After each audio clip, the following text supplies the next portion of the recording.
बंदुखराच्या प्रश्नावर मंत्री जयकुमार रावल यांनी उत्तर देणं टाळलं। तत्कालीन पर्यटन मंत्री असताना रावलांकडून खरातच्या मंदिराशेजारील विकास कामांसाठी 1.5 कोटींचा निधी मंजूर। प्रश्न विचारताच रावल उत्तर न देताच निघून गेली। बंधू अशोक खरातवर नाशिकमध्ये 7वा गुन्हा दाखल। खरातने गुंगीचं औषध देऊन अत्याचार केला। सरकारवाडा पोलीस ठाण्यात पीडितेची तक्रार।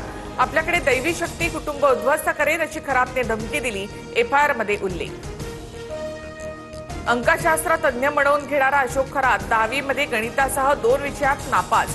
10वीत केवळ 35% मिळाल्याचं उघड। शाळेच्या नोंदीमध्ये लक्ष्मण एकनाथ खरात असं नाव असल्याचं समोर। बंधू खरातच्या शिवनिका ट्रस्टच्या सदस्यांची चौकशी करण्याच्या मुख्यमंत्र्यांच्या सूचना। रुपाली चाकणकर, दीपक केसरकर यांचीही चौकशी होणार, सूत्रांची माहिती। प्रफुल्ल पटेल आणि सुनील तटकरेंना पक्षाचा ताबा घ्यायचा होता। रोहित पवारांचा थेट आरोप। दादांच्या अपघाताच्या 18व्या दिवशी तटकरे पटेलांचं पक्षासंदर्भातील नियम बदलण्याबाबत आयोगाला पत्र। रोहित पवारांचा मोठा दावा। तर सुनेत्रा पवारांना माहिती नसताना आयोगाला पक्षासंदर्भातील नियम बदलाचं पत्र दिलं। राजकारण भंगाळ, सुनेत्रा काकींनी काळजी घ्यावी, रोहित पवारांचा सल्ला। देशभरात लॉकडाऊन, इंधन संपल्याची अफवा। पेट्रोलसाठी पहाटेपासून नागरिक रांगेत। नागपूर, यवतमाळ, वर्धा, धुळे, भंडाऱ्यासह राज्यभरात पेट्रोल पंपावर वाहनधारकांची गर्दी। पोलीस सुरक्षा तैनात।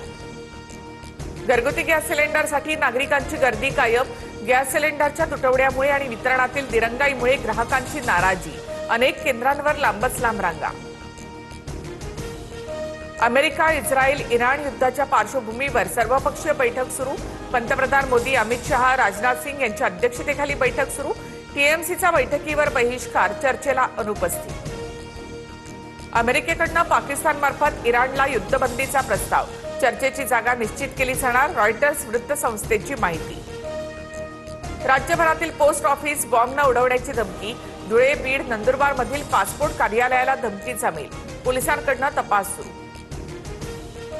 मुंबई महानगरपालिकेकडे इच्छामरणासाठी 40 जणांचे अर्ज सादर। दिल्लीमधील हरीश राणाच्या इच्छामरणानंतर मुंबईतूनही अर्ज। मुख्य वैद्यकीय अधिकाऱ्यांकडे इच्छामरणाचे अर्ज स्वीकारण्याची जबाबदारी।